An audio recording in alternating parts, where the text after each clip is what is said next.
तो आज हम लोग स्टार्ट करेंगे ट्रांसफार्मर। याद रखिएगा, ट्रांसफार्मर एक ऐसी डिवाइस है जिसका काम है वोल्टेज को चेंज करना। अगर लो वोल्टेज है तो उसको हाई वोल्टेज में कन्वर्ट करना, और अगर हाई वोल्टेज है तो उसको लो वोल्टेज में कन्वर्ट करना। लेकिन ट्रांसफार्मर क्या वोल्टेज को ही बदलेगा? बात ऐसा नहीं है। ट्रांसफार्मर एक ऐसा डिवाइस है जो हाई वोल्टेज को लो वोल्टेज में चेंज कर सकता, लो वोल्टेज को हाई वोल्टेज में चेंज कर सकता, इवन कि लोअर करंट को हायर करंट में और हायर करंट को लोअर करंट में भी चेंज कर सकता। तो हम लोग डेफिनेशन में बोल सकते हैं जो ट्रांसफार्मर एक ऐसा एसी डिवाइस है जो कि हाई वोल्टेज, जैसे यहाँ पर लिखे हैं, जो कि high voltage at lower current into low voltage at higher current and vice versa. Means क्या? ट्रांसफार्मर एक ऐसा इलेक्ट्रिकल डिवाइस है जो कि ऑल्टरनेटिंग वोल्टेज या ऑल्टरनेटिंग करंट को ही बदल सकता है। अगर लो ऑल्टरनेटिंग वोल्टेज है उसको हाई ऑल्टरनेटिंग वोल्टेज में बदल सकता है, एंड वाइस वर्सा में लो ऑल्टरनेटिंग वोल्टेज की जगह में अगर हाई ऑल्टरनेटिंग वोल्टेज है उसको लो ऑल्टरनेटिंग वोल्टेज में चेंज कर सकता है। या तो हम लोग बोल सकते हैं हायर करंट को लोअर करंट में या लोअर करंट को हायर करंट में भी बदलने वाला जो डिवाइस है उसको हम लोग बोलेंगे ट्रांसफार्मर। लेकिन अगर हमारा low alternating voltage at higher current है उसको high alternating voltage at lower current में बदलने वाला, और high alternating voltage at lower current into low alternating voltage at higher current में बदलने वाला जो डिवाइस है उसको हम लोग बोलेंगे ट्रांसफार्मर। तो हम लोग यहाँ पर क्या सीखें ना, ट्रांसफार्मर एक स्पेशली डिज़ाइन हमारा एसी डिवाइस है, डीसी में ये काम नहीं करेगा, ऑल्टरनेटिंग वोल्टेज और करंट को ही ये बदल सकता है। ट्रांसफार्मर हमारा दो टाइप का होता है, स्टेप अप स्टेप डाउन। वो ट्रांसफार्मर जो लो ऑल्टरनेटिंग वोल्टेज को हाई ऑल्टरनेटिंग वोल्टेज में कन्वर्ट करेगा, या तो low alternating voltage at higher current into high alternating voltage at lower current में कन्वर्ट करेगा, उसको बोलेंगे स्टेप अप। और जस्ट इसका उल्टा, जो high alternating voltage at lower current into low alternating voltage at higher current में बदलेगा, उसको बोलेंगे step down transformer. Transformer term आप लोग बार बार सुने हो, आप लोग मोहल्ले में गांव में आप लोग सुने हो जो ट्रांसफार्मर होता है बोल के। इवन कि घर में भी बहुत सारा डिवाइस है, जैसे स्टेबलाइजर, उसमें एक स्विच रहता है स्टेप अप स्टेप डाउन, उसको जो हम लोग घुमाते हैं वो ट्रांसफार्मर जैसे बिहेव करता है। जैसे बहुत समय में हमारा घर के बाहर जो मोटा मोटा तार सब में जो ट्रांसफार्मर में जो मेन करंट जो घुसता है, बहुत दूर से जो मेन करंट आता है, जो गांव में डिस्ट्रीब्यूट करते हैं वो नहीं, गांव के बाहर में जो मोटा मोटा तार से जो माने करंट वोल्टेज जो हमारा आता है वो लिखा हुआ रहता है क्या 11,000 वोल्ट, लेकिन घर में चाहिए 220। तो गांव में जो ट्रांसफार्मर हम लोग यूज़ करते हैं वो ट्रांसफार्मर को हम लोग क्या बोलेंगे स्टेप डाउन। क्यों? 11,000 वोल्ट को वो 220 वोल्ट में कन्वर्ट करते हैं। लेकिन बहुत सारा इंडस्ट्रीज में, बहुत सारा फैक्ट्रीज में वो 11,000 वोल्ट जब जाएगा, 11,000 से भी ज़्यादा वोल्टेज हमको चाहिए, तो उस समय में वो ट्रांसफार्मर को जो 11,000 को और ज़्यादा वोल्टेज में कन्वर्ट करेगा उसको हम लोग बोलेंगे क्या स्टेप अप ट्रांसफार्मर। तो ये फिगर हम लोग बनाए हैं ट्रांसफार्मर में। बेसिकली ये सिंबल है स्टेप अप का। स्टेप अप किसको बोलेंगे? प्राइमरी ये कॉयल है और ये सेकेंडरी कॉयल है। प्राइमरी कॉयल का नंबर ऑफ टर्न्स अगर कम हो सेकेंडरी से तो ऐसा ट्रांसफार्मर को बोलेंगे स्टेप अप। स्टेप अप के लिए वोल्टेज को बढ़ाने के लिए सेकेंडरी का नंबर ऑफ टर्न ज़्यादा होना चाहिए, और सेकेंडरी का वोल्टेज को घटाने के लिए सेकेंडरी का नंबर ऑफ टर्न्स कम होना चाहिए। तो स्टेप डाउन में प्राइमरी का ज़्यादा होगा, सेकेंडरी का कम होगा। तो इसका मतलब क्या है? वोल्टेज को बढ़ा घटा हम इजीली कर सकते हैं नंबर ऑफ टर्न्स को कम बेसी करके। नंबर ऑफ टर्न्स सेकेंडरी का बेसी कर दिया तो वोल्टेज बढ़ गया, सेकेंडरी का कम कर दिया तो वोल्टेज घट गया। मीन्स वोल्टेज को अगर बढ़ाना घटाना अगर नंबर ऑफ टर्न्स को हमको कम बेसी करना पड़ेगा। किस सिद्धांत पे काम करता हम लोग पहले ही पढ़े हैं। It is based on the principle of mutual induction. क्या है mutual induction?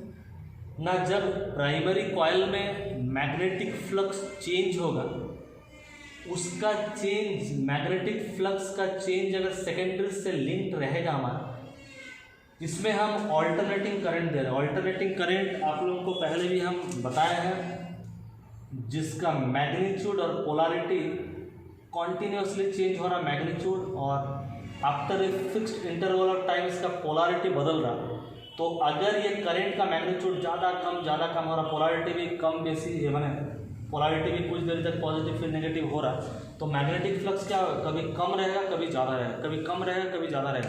Faraday law of electromagnetic induction में देखिए, ये अगर कॉइल है, ये अगर मैग्नेट है, मैग्नेट को हम सामने ले रहे हैं, मैग्नेटिक फ्लक्स बढ़ रहा है, दूर ले जा रहे हैं, मैग्नेटिक फ्लक्स घट रहा है। मीन्स इसमें, इस कॉइल में अगर करंट को इंड्यूस करना है तो मैग्नेटिक फ्लक्स को हमको बदलना पड़ेगा। यहाँ पर हम कॉइल को आगे पीछे नहीं कर रहे, कॉइल में जो करंट हम दिए वो करंट ही बदल रहा, करंट के चलते ही तो ये कॉइल मैग्नेट बन रहा, तो बदलता हुआ करंट बदलता हुआ मैग्नेटिक फील्ड को जन्म देगा।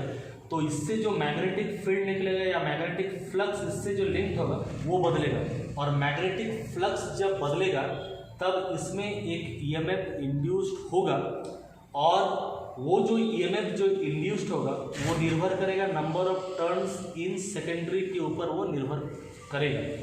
तो अब यहाँ पर अगर सेकेंडरी का नंबर ऑफ टर्न्स अगर ज़्यादा है तो ज़्यादा ईएमएफ इंड्यूस्ड होगा, यहाँ पर अगर सेकेंडरी का नंबर ऑफ टर्न्स अगर कम है तो कम ईएमएफ यहाँ पर इंड्यूस्ड होगा। तो इसका मतलब है मैग्नेटिक फ्लक्स, प्राइमरी का मैग्नेटिक फ्लक्स चेंज के चलते सेकेंडरी में ईएमएफ इंड्यूस्ड होगा। इसी सिद्धांत पे ये काम करेगा हमारा ट्रांसफार्मर।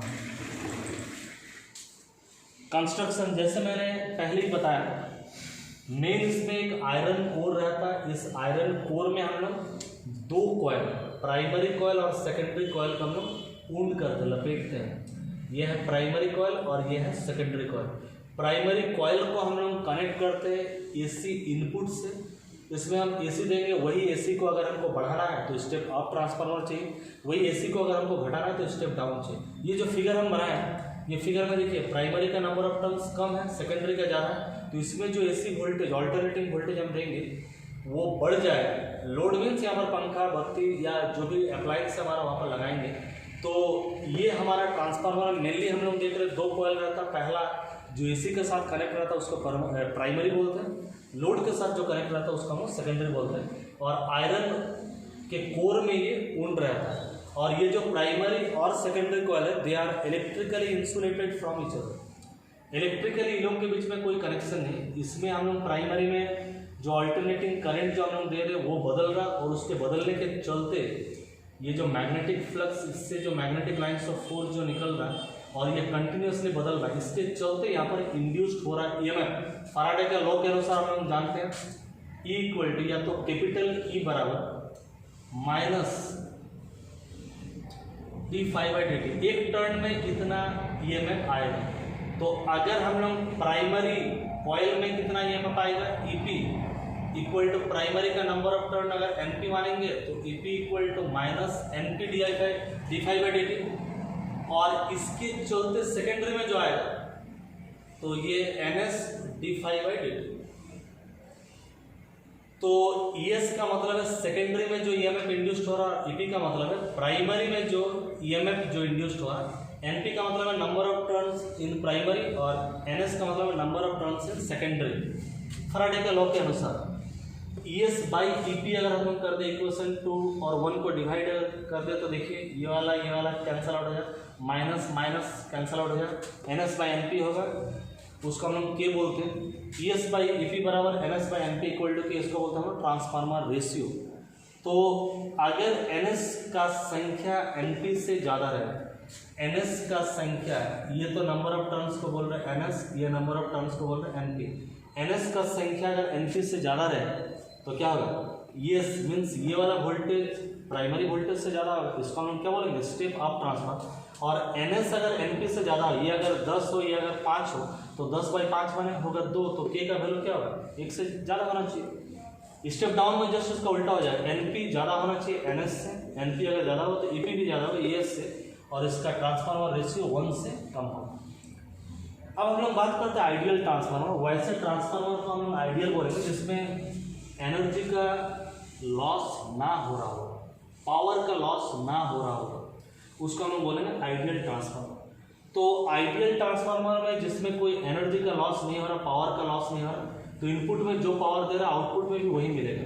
तो पावर का फॉर्मूला होता है power equal to voltage into current.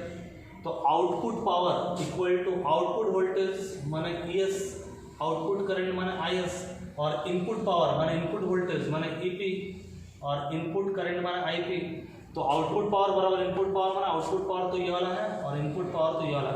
अगर कोई लॉस नहीं हुआ, पावर का एनर्जी का लॉस अगर नहीं हुआ तो दिस बराबर दिस हो सकता है। इसी को हम लोग लिख सकते हैं ES by EP, ES by EP equal to IP by IS। तो ES by EP equal to IP by IS का मतलब होता है E is inversely proportional to I। इसको थोड़ा आसान बनाने के लिए हम एक उदाहरण देते हैं केमिस्ट्री का। PV इक्वल टू कॉन्स्टेंट, इसका मतलब है P1 V1 equal to P2 V2। ये उसी टाइप से P1 V1 equal to P2 V2, इस टाइप से। तो हम लोग क्या बोल सकते हैं, PV इक्वल टू कॉन्स्टेंट और P is inversely proportional to V। Means अगर प्रेशर बढ़ेगा, बॉल स्लो, वॉल्यूम घटेगा। तो यहाँ पर भी ये क्या बताना चाह रहा है, ये दोनों बराबर है का मतलब ये भी अगर मान लो 20 है, ये भी अगर 20 है, तो हम लोग बोल सकते हैं 2 गुना 10 बराबर भी 20 होगा और 10 गुना 2 बराबर भी 20 होगा। तो हम लोग क्या देख रहे हैं, करंट अगर कम है, आउटपुट करंट अगर कम मिल रहा है तो आउटपुट वोल्टेज हमको ज़्यादा मिलेगा, और इनपुट करंट अगर ज़्यादा है तो इनपुट वोल्टेज कम है। यहाँ पर इनपुट वोल्टेज कम है, यहाँ पर आउटपुट वोल्टेज ज़्यादा है। यहाँ पर इनपुट करंट ज़्यादा है, आउटपुट करंट हमको कम। इसका मतलब पहले ही हम लोग बोले थे स्टेप अप ट्रांसफार्मर क्या करेगा, step up transformer low voltage को हाई वोल्टेज में कन्वर्ट करेगा, लेकिन साथ ब साथ वोल्टेज को तो बढ़ा दे रहा है, लेकिन साथ में साथ वो क्या कर रहा है, करंट को घटा दे रहा है। इसका मतलब कोई ये ना समझे, ट्रांसफार्मर के माध्यम से कोई ये ना समझे ट्रांसफार्मर से एनर्जी बढ़ रहा घट रहा है, कम एनर्जी दे रहे इधर में ज़्यादा एनर्जी मिल रहा, नहीं, कम वोल्टेज दे रहे ज़्यादा वोल्टेज मिल सकता है, लेकिन वोल्टेज को वो ज़्यादा कर रहा है। कैसे कर रहा है, करंट को घटा करके ही वोल्टेज को ज़्यादा कर रहा है। इसका मतलब एनर्जी को कम दे रहे और एनर्जी इधर ज़्यादा मिल रहा है, ऐसा ट्रांसफार्मर नहीं कर सकता। ट्रांसफार्मर वोल्टेज को कम बेसी कर सकता है, लेकिन वोल्टेज को कम बेसी करने का मतलब ये है वो करंट को कम बेसी भी वो कर रहा है, वोल्टेज को बढ़ा रहा है, करंट को घटा दे रहा है। लेकिन इफिशियंसी का मतलब है output power by input power. ये तो हो गया आउटपुट पावर, ये हो गया हमारा इनपुट पावर। अगर output power equal to input power अगर हो गया तो इफिशियंसी हमारा होगा 100%। मीन्स ये अगर दोनों बराबर हो गया, काटने से 1 बचे तो 1 का मतलब है 100%। तो आइडियल ट्रांसफार्मर में क्या देखते थे, आउटपुट बराबर इनपुट, तो इफिशियंसी 100% होता था। लेकिन कोई भी चीज़ आइडियल नहीं होता, ये आप लोग जानते हैं। रियल जो ट्रांसफार्मर जो हम लोग यूज़ करते हैं उसमें इफिशियंसी 100% नहीं हो सकता। क्यों? क्योंकि कुछ ना कुछ पावर का लॉस होता है, इसीलिए पावर का लॉस के चलते इफिशियंसी 90 से 99% के बीच में रह सकता है। क्या क्या पावर का लॉस होता है, जैसे इसमें हमारा कॉयल लगा है, कॉयल में कॉपर वायर हम लोग लगाए, तो कॉपर वायर में आप लोग जानते हो जो क्या होगा, करंट फ्लो करने से हीट पैदा होगा। तो हीट, करंट हमको चाहिए, वोल्टेज चाहिए, हीट तो नहीं चाहिए हमको। ये हीट का तो कोई काम नहीं है, हीट उड़ जाएगा। तो यहाँ पर कॉपर वायर में करंट का फ्लो के चलते, रेजिस्टेंस के चलते जो हीट पैदा होता है, इस लॉस को हम लोग बोलते हैं कॉपर लॉस। आयरन कोर में भी हम लोग का हीट पैदा होगा, इस आयरन कोर में भी जो हीट पैदा होगा वो भी काम का नहीं है, उसको हम लोग बोलते हैं आयरन लॉस। तीसरा लॉस है यहाँ पर जितना मैग्नेटिक फ्लक्स, जो यहाँ पर जो बन रहा मैग्नेटिक फ्लक्स सारा का सारा यहाँ तक नहीं पहुँच पा रहा होगा। ये जो कुछ फ्लक्स हो सकता है इधर भी निकल जा रहा है, तो बहुत जतन करने के बावजूद भी कुछ फ्लक्स का लीकेज होता है, इसके चलते भी कुछ एनर्जी लॉस होता है। और चौथा है, बहुत समय में एक साउंड भी ट्रांसफार्मर में प्रोड्यूस होता है। ट्रांसफार्मर के सामने जाओगे एक साउंड सुनाई देगा, वो है साउंड एनर्जी के फॉर्म में लॉस। तो बहुत सारा लॉस के चलते copper loss, iron loss, leakage of magnetic flux, humming, noise के रूप में जो लॉस, इसके चलते ट्रांसफार्मर का दक्षता 100% नहीं होता, उससे थोड़ा कम होता है, 90 से 99% के बीच में वेरी कर सकता है। इसीलिए हम लोग बोलेंगे जो रियल जो ट्रांसफार्मर होगा उसका इफिशियंसी कभी भी 100% नहीं होगा, एनर्जी लॉस के चलते। एग्जाम में एक शॉर्ट में आ सकता है क्या क्या लॉसेस इन ट्रांसफार्मर, तो लिख सकते हैं copper loss, iron loss, leakage of magnetic flux, humming, noise के चलते एनर्जी लॉस। तो ये ट्रांसफार्मर मल्टीपल चॉइस में भी इससे कुछ सवाल आ सकता है, लॉन्ग क्वेश्चन भी पूछ सकता है, और शॉर्ट क्वेश्चन में कितना तरह का ट्रांसफार्मर होता है ये भी एक तो पूछ सकता है, क्या लॉसेस होता है ट्रांसफार्मर का ये भी एक तो पूछ सकता है। तो आज के वीडियो में जस्ट इतना ही।